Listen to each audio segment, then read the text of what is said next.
Okay, so I did a video a couple weeks ago on how I've reached 10,000 subscribers with things that I found helpful outside of just the normal everyday tips and tricks and all of that. And had a few of you reach out to me and ask me about my process. How do I plan? How do I organize?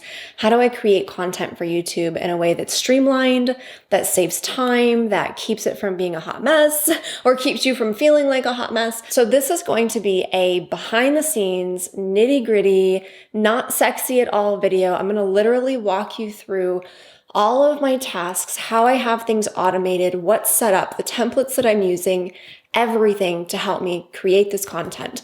And although I'm talking primarily about YouTube content, if you do have other content, I'm sure you're going to be able to take away different tips or tricks that you could use for whatever it is that you're creating. So let's jump in. Oh, and if you're brand new here, I'm Tara Wagner. I'm a breakthrough coach, lifelong entrepreneur. I help my fellow entrepreneurs to crush their goals, not their soul. So if that sounds like your jam, be sure to give this video a thumbs up, check out my other videos, and make sure that you grab my free YouTube planning template. It's going to be linked in the description below, and I'm going to walk you through how I actually use it here as well. So let's start off with how I organize the content, because you got to start with organization, because if you try to start with content, you're going to be disorganized. So here's how I do it. So in the middle of every month, my assistant goes through and gets my folders and my files set up for the next batch of videos. So this task repeats in the middle of every month, and we have a folder within Google Drive that's just for our YouTube content. And so if I jump over here, you can see I have it sectioned out by year as well as by months. So what she actually does, so for instance, this is middle of February task. What she'll actually do is come in here and start creating the folders that we need for the following month. She'll also create the month after that and create a few folders in there as well, because I overlap how much content I'm creating. I go from kind of middle of one month to the middle of the next month. Once she's created those folders, she also goes in and she creates subfolders. So we have a raw and a thumbs for subfolders. This is for our editor to be able to go into and find the files that he needs. This is for the designer to go in and find the files that they need. Even if you don't have those people, still do this. It keeps your life so much easier. Whether you do this in Google Drive or you do it on your computer, you definitely need to have folders and subfolders and everything organized, or it becomes a mess real fast. Now you'll also see that there's a copy of an SEO template. And what that is this right here. So she actually goes through and she will make as many of these copies as she needs to. Then she'll drop them in the main folder, and then she'll drop them in the subfolders or the subfolders within the month. The next thing she does from there is actually within ClickUp.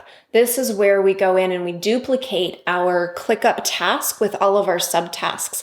And I have a separate video that kind of walks you through that a little bit more. So I will link that in the description below, as well as up above in the cards, so that you can go and watch that video if you use ClickUp. But essentially what it is one task with a bunch of subtasks that are all related to our videos. So everything that needs to be done around the video, from writing or outlining the script to figuring out keywords, recording, editing, creating thumbnails, creating newsletters, all of that is within those tasks.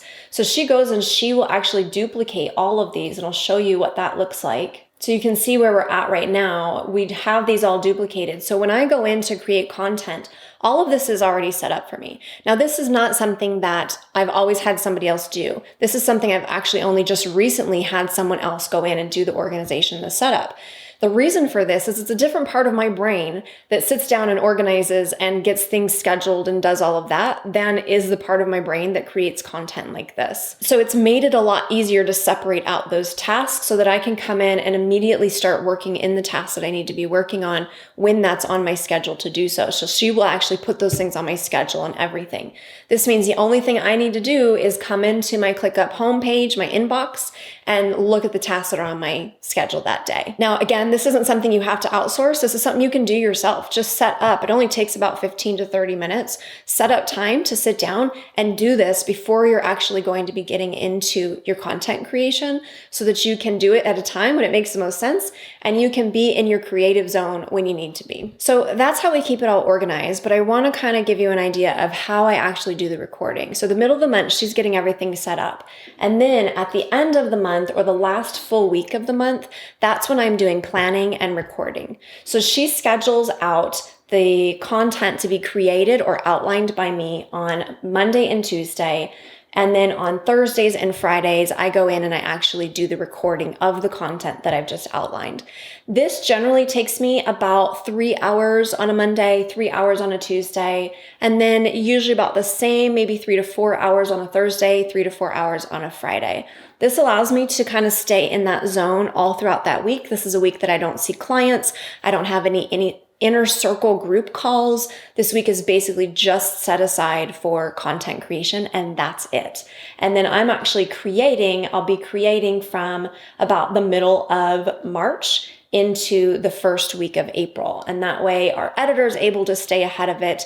He's editing 2 a week right now. That keeps me ahead of him so that we can stay on a good routine. And then all of our other tasks are scheduled around that. So let's say, for instance, I am recording on the 25th and 26th. My goodness, my brain today. He's going to get these in the Google Drive and he's going to edit them. He might be editing some of them on the very next week. He might be doing some the week after. He might be doing some the week after that. Once we get them back from him, we get them back on Fridays. Then my assistant goes in and uploads them. We start creating the thumbnails. We start doing all the other things around it so that by the time it launches, we're usually getting the video back about a week and a half to 2 weeks before the video is actually launching.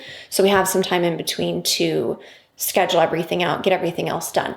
Again, that's not where I started. I started with doing all the things all myself. My husband was helping me edit sometimes, and it was a hot mess. So if that's where you are, that's okay. But what I want to encourage you to do is get the system set up, because as you grow and you're able to take on people, you want to already be organized so that they can come into a well-oiled machine, and again, not a hot mess. I would love to hear from you in terms of how often you create content and how much content you're creating at one time. Right now, I am trying to create 8 videos in that 1 week. Wish me luck. It is an experiment. All right, so this is how I organize the content, but let's talk about how I never run out of ideas. So how do I come up with ideas? How do I organize those ideas so that when it's time for me to sit down and create, I know exactly what I'm creating? So I have a task. Sometimes it has a due date, sometimes it doesn't, but it is always in my ClickUp tray so that I can access it easily. And it has the links that I need to my content spreadsheet. Or sometimes I just drop in ideas. So if I'm on the go, I'm going to drop in ideas into this ClickUp task, or sometimes I'm going to do it on the notes on my phone. Whatever's going to be fastest or easier for me at that time, that's what I'm going to generally end up doing. So I do this because as I go throughout my day, I'm having conversations with clients. I'm in the inner circle group, having conversations with the group. I'm noticing topics that are coming up. I'm reading a book and it reminds me of an idea that I want to talk about on the channel. I am seeing somebody else talk about something, or I see a video and I'm like, oh, you know what? I so want to talk about the same topic. I go and I put these topics in here so that I am never, ever running out of ideas. I really thought in the beginning that I would barely just keep ahead of the content that I needed to create. But let me show you instead what's happened over the last 2.5 years of being able to do this as I'm growing this channel. I literally have hundreds of content ideas in different categories that I need to slowly find a way to work through. I'm really trying not to add any more ideas to this because I'm never, ever, ever going to run out. So even doing, I think I have about 250 ideas total, even doing 2 videos a week, that's a little over 100 a year. I still have years of content, and every day, every week, I'm adding more ideas to this. So if you're running out of ideas, find a place to catch all. Every time you notice something, every time you are talking to somebody, you see a story, anything that applies to what you do, turn it into your content or put it into your content spreadsheet so that you can keep them organized. So that's just happening on the go, day to day, as ideas come up. But I want to talk about how I actually narrow down all of those ideas into the content that I'm going to be creating. So once I have an idea, I go and I put it into the category that it belongs in. So these are the categories of content that I create. Habits kind of is falling more into productivity and personal development. So I may actually take this tab out, but every time I have these ideas, every once in a while, I'm going to take the ideas, put them into the spreadsheet into the tab, the category of content that I create. Now you'll notice that my categories also have categories: reviews, how to, list, inspo, and vlog. This is more the type of content versus my niche, my topics. So these are going to be my topics on the bottom. This is the type of content in this category, and I'll show you how I actually use these. So you'll see in my notes, I try to do 1 to 2 reviews, whether this is software, a course, a book, per month. I want to do 3 how-tos. So this could be a how-to, a what is, a definition, steps, 5 steps to whatever. Lists are going to be signs, symptoms, ways, tips, examples, best of, that sort of thing. Inspo, this is stuff that is generally not searchable. This is stuff that is for my core audience, things that are going to inspire them, that are going to encourage them, that are going to motivate them. It's a lot of my mindset stuff falls under inspo because I'm not going to show up for those in the search volume when people are searching for those keywords, but it is something that my core audience is needing, and that's what I'm creating. And then a vlog I might do every once in a while. I do this maybe every 2 to 3 months max. The balance that I'm trying to get here is search versus church versus merch. Search is search volume. What content is going to do well in search? Because that's how new people are going to find me. It still needs to fall within my niche and fall within my topics. Church is kind of like preaching to the choir, right? That's the content that I'm creating specifically for my core audience, my ideal client, the people who are already here. This is the stuff that I really want to be preaching. This is my messaging. These are the type of content that may do well in search, but most often does not. And then I have merch. Merch is the stuff that does really well with advertisers. I get really good ad rates on it. Whenever I'm doing merch, I want to make sure, obviously, that it's a good search thing as well, but I also want to make sure that it's still speaking to the church somewhat, or a segment of the church. It's like, a little Bible study of the church. Because I don't want to create something just for advertisers. I don't want a channel that's just talking about new things that you need to buy. I'm trying to actually reach a certain type of person who has certain needs. And so my job is to balance all of these. So if I have 8 videos in a month, 2 a week, I'm going to do 4 that are more leaning towards search and 4 that are more leaning towards church. And if I have a 9th and or 10th video, I might do one that is leaning more towards merch. So this is where I'm really going to have like those software reviews and things like that. Now, what is my criteria for videos? Just because I put an idea into my spreadsheet doesn't mean it's ever going to become a video. My criteria is, does it help my ideal client? Number 1, first and foremost. If the answer is no, it's probably not even on my spreadsheet.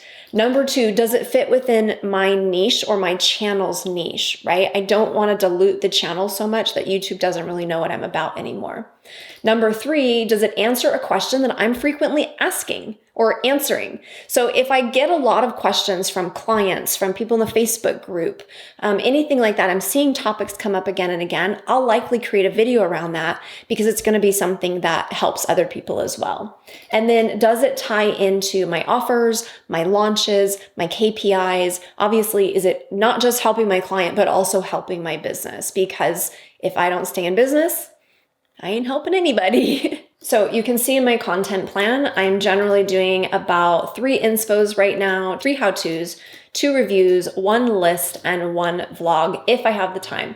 Now, what you'll notice here too is I have January and then BBIC. This is Breakthrough Boss Inner Circle. That's what I'm launching that month. February, we weren't launching anything, so there's nothing there. March, this is telling me how many videos are actually going to fall in March if I'm doing 2 a week, which is 9. And it's telling me when I'm doing another launch. This helps me to know, okay, is the content that I'm creating aligning with what I'm launching? And obviously, do I have enough content planned out for that month? April, we have a launch, but we're just doing 8 videos, so there's no number. You'll see here over in August, there's 10 because it actually falls as 10 videos that month. That's going to be a really interesting time to record all of those videos. I'm going to be probably doing that over the span of more than 1 week. That's a lot of videos. 8 is a lot of videos to create at one time. So then I just go through and I say, okay, I want some inspos. Let me try to get one from every category. Let me try to get a topic from every category. And as I go over here and I'm looking, okay, these are my how-tos, and I'm pulling up, I'm looking in the section of inspos, and you can actually organize these so that, you know, if you're putting them in, you can keep them alphabetized in that way. And then I'm just coming over here and I'm dropping them in. Now, this doesn't mean that I don't move stuff around. I do. I get a general idea of what I'm creating now and what I'm creating over the next couple of months. So I'm always working ahead, but I'm always moving things around. So what you see here is not necessarily what you're going to see on the channel over the next couple of months. It's just some ideas that I'm kind of laying out based on topics, based on things that I know are going to help you guys and help other people that have been asking these questions. And so I'm playing around with it, moving it around, and we'll finalize it when I actually sit down to plan out content. Okay, so that's how I choose content ideas. And I would love to hear from you guys in terms of what you think about the search versus church versus merch idea. I was really proud of that one myself. So hopefully that's helpful to some of you as well. Now what I want to do is go into how I actually plan an individual piece of content itself. So as I showed you over here, we have our ClickUp space that's full of all of our videos. All of this has been organized out for me, and I'm going in and creating this. Again, I highly recommend you watch the video where I go in depth on organizing my YouTube workflow within ClickUp itself. That's a little bit more specific to ClickUp, but it might give you some ideas if you're using something else as well. So here's how I actually plan individual videos. I have a video planning template, and this is something that you can grab for free. I'm sharing it with anybody. I've customize mine just a little bit from the main template because of what's specific to my niche. So I'll show you the template itself that you can grab, and then I'll show you the customizations that I've made. So this is the video content details. When you go to download this, you're not going to be able to edit it. You're actually going to have to go to File and make a copy so that you can have a copy for yourself and you're not editing what everybody else is seeing. The very first thing I recommend anybody do before you're creating anything is get in touch with the person who that content is going to reach. Now, when I say get in touch, I don't necessarily mean talk to that person, get them on the phone. Sometimes you need to do that for certain things. But for videos, what I'm really trying to do is get in touch with where they're at when it comes to this topic. So where are they now when it comes to this topic? What are they thinking and feeling? How do they describe it or describe the problem in their own words? Because you want to really take those words and use them in your content. Who are the bad guys? Who or what is to blame outside of themselves? The reason that I like to do this is because I like to remind people that they're not bad people. Because as human beings, and especially those of us women, tend to have this tendency a lot more. We never think we're good enough. So I always like to remind people, this is not your fault, or this is normal. You know, this is just part of our culture, and here's how we can navigate it. What's on the other side of this problem, and how would they describe it? So the reason that you're doing this is that you really want to add relevant bits of this throughout your video so that the people who are watching your video know that you get them, that you understand where they're at with this, what they're needing, and so on. The very next thing that I always plan out is what's the call to action, right? What do I want them to do at the end of this video? So maybe there's something that I am having them sign up for. Maybe they're like the 5-day free challenge, right? Maybe it's something that I want them to download, like this template. Maybe I just want them to subscribe, depending on the topic. Maybe there's not a call to action or an opt-in or an offer that really fits with the topic that I'm talking about. So the call to action is just to get them subscribed. Whatever that is, again, I'm trying to do the same thing. What action do I want them to take? What do they need to know about it, about me, about the thing, in order for them to take that action? And then we have the call to action outline, a shareable URL. So this is what we're going to actually give to other people. And then internal link to any of our materials, copy, graphics, anything like that. Ours looks a little bit different than this, but I'll show you in just a second. So then you have the video details itself. So the very first thing I always do is I come in and I work on the tags. Once I figure out what I want those tags to be, then I'm going to, through that, figure out what my primary keyword is. And I'm going to put the primary keyword here. And then I'm going to craft my title based on the primary keyword and any other tags that I think can fit naturally into the title. I'm always writing the title for viewers first and algorithm second, because I don't want to be one of those awkward, like spam, clickbait type titles. That's not what I'm going for. That doesn't resonate with me, and it doesn't resonate with my clients. We put the URL here when it's edited and uploaded, obviously. The blog post title, if the blog post title is going to be different than the video title, that's added. The blog post URL, thumbnail copy, layouts, or links. So with this one, I don't do my thumbnails anymore, so I might have some ideas for the thumbnails. I'll put them in here. And usually we're trying to add the Canva link so that we can easily access it. The point of this whole template is to keep everything pretty much in one place, or to have one place that you can go where you can find everything at a glance. So then we have the file name of the video itself, like what you're actually uploading. The pinned comment, I write this out ahead of time, and then any in-screen elements that I want to include. So if I'm talking in the video about watch this video next and watch this video next, I want to make sure that those are added here so that my team, when they're uploading, they can get that uploaded. Even before I was having somebody else do the uploading, I still tried to do this because it helped me to remember to add those things later. Or if I was coming in and I was editing something, I wanted to make sure I wasn't taking out something that needed to be there. Hopefully that makes sense. Drop a comment if any of this is not making sense, or if you have questions, I'm happy to answer whatever I can. So then you have the actual content outline. Yes, I know most people start with the content outline and maybe do the call to action, rarely do the ideal client's mindset, and hopefully do the SEO details. I do this last.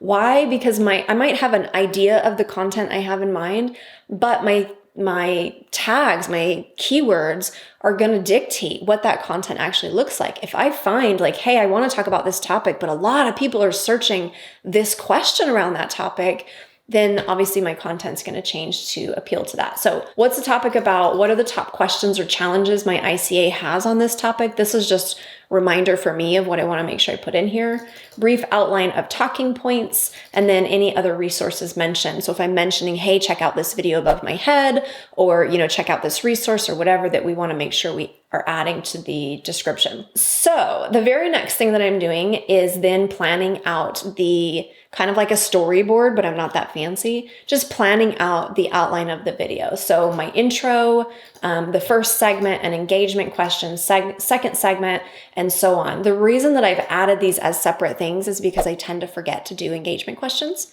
And so if I add it to the actual outline of the video, I remember to do it. Simple as that. Anything you want to remember to do, put it somewhere where you're going to see it. Thumbnails, put it somewhere where you're going to see it so you actually remember to take the thumbnail image, which I forgot to take this one and I forgot to take the last one. There you go. So then we've got the call to action and you've got your outro, and that's pretty much it. So this is like my outline. It might also be my A-roll. This is like the visuals that I have. So if we have an animation on the screen, if we're doing B-roll, anything like that, I'm going to make notes of that here so that the editor can go in and edit it. Oftentimes though, I'm like doing something like this, and I'm just making a comment because I find it a little bit easier, and then he can actually go through and check things off if he wants to, just make my life a little bit easier. So after I've done all of that, after I plan all of that out on one day, I record it on the next day.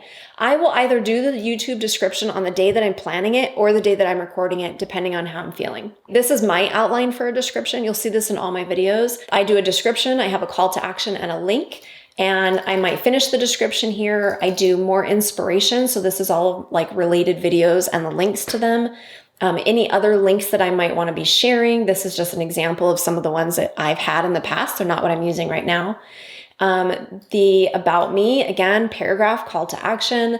And I do my video setup links because I have people ask all the time, what do you use for your videos? So I put that in every video so they can see it. And then the disclaimer at the bottom, because that's the world we live in now. We have to disclaimer everything we do. After that, I then come down and I write out the social media.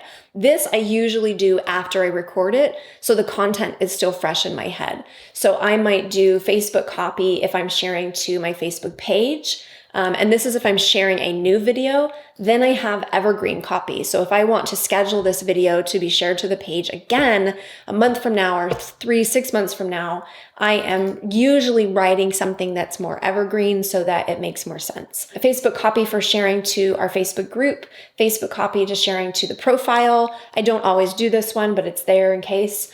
Facebook copy for sharing in comments. So this is if there's a conversation happening, either myself or maybe even my assistant, if she's in a Facebook group, she can easily go in and grab a comment with the video and be like, hey, there's this video, and post that in there. If you are doing any sort of self-promotion, like I talked about in my 0 to 10K video, this is something that comes in handy, that you can kind of write this up ahead of time. Even if you don't use it or use it word for word, it actually just is helpful to write it when it's fresh in your mind, so that when you need to go and add it to something, you already know what you want to say about it. Facebook copy for sharing in other groups, if there's other groups that you do share in. Pinterest copy and the link to the image. This is usually a Canva link. And then the Pinterest copy and a link to the image. And again, this might be Canva, this might be something else that you're using. So this is the whole template. And like I said, you can get the link to this down below. I want to show you a little bit of the updates that we've made to it. So what are the changes that I've made to it? Some of my questions are a little bit different or simplified. You can still see my call to action is here. My SEO brief is still here. I'm actually right now, I've moved the YouTube description up above the script because this is helping me to write it when I'm doing all of my other research. But I do tend to find I need to come back in and just double check it after I've recorded everything. You can see my template looks a little bit different now in terms of what I'm promoting in each video description. And then content outline, I have not been using this as much myself. I've been doing my outline directly into my video script. You can also see that I've added some things, like sometimes I'll do a diffuser blend. I'll do it right now so that you can see it. So that I will actually add this to the video script so that it reminds me to go in and add that content. And my outro, Q&A, and then social media. One thing I have added to this for social media is my newsletter. This is a link to my Google Drive newsletters so that we can easily go in there and find the newsletters for that month and be able to schedule the newsletters with it. And then these ones, the ones that are still bolded in black, these are the ones that I'm actually currently using, and these ones we are not currently using. So after I get everything edited, my next job is to get it off the camera and upload the raw footage into the raw folder so that our editor can go in and edit, obviously do what he needs to do for that. These are actually thumbnails that we might end up having in the video. This one, I don't think I mentioned, but if you do need help coming up with content ideas, make sure you watch this video. I'll link it up above my head. And the thumbnails will go in here for the designer to create our thumbnails. Once that's all set up, I just go back into ClickUp. I mark my tasks done. The other ones have already been assigned out with due dates. If I'm finishing on a Friday, the next person's probably going to start something on Monday or Tuesday. So they will already be ahead of schedule. If I'm behind schedule, it's my responsibility to go in and let them know so that they can update their schedule so that they're not falling behind because of me. And that's it. Again, don't forget to grab that free YouTube content planner template in the description below. Drop a comment with any questions you have. I'm happy to answer as many of them as I can. Be sure to also share what's working for you right now and what's not, and leave me a fist bump in the comments if you made it to the end of the video. Thanks so much for watching. I'll see you in these next ones.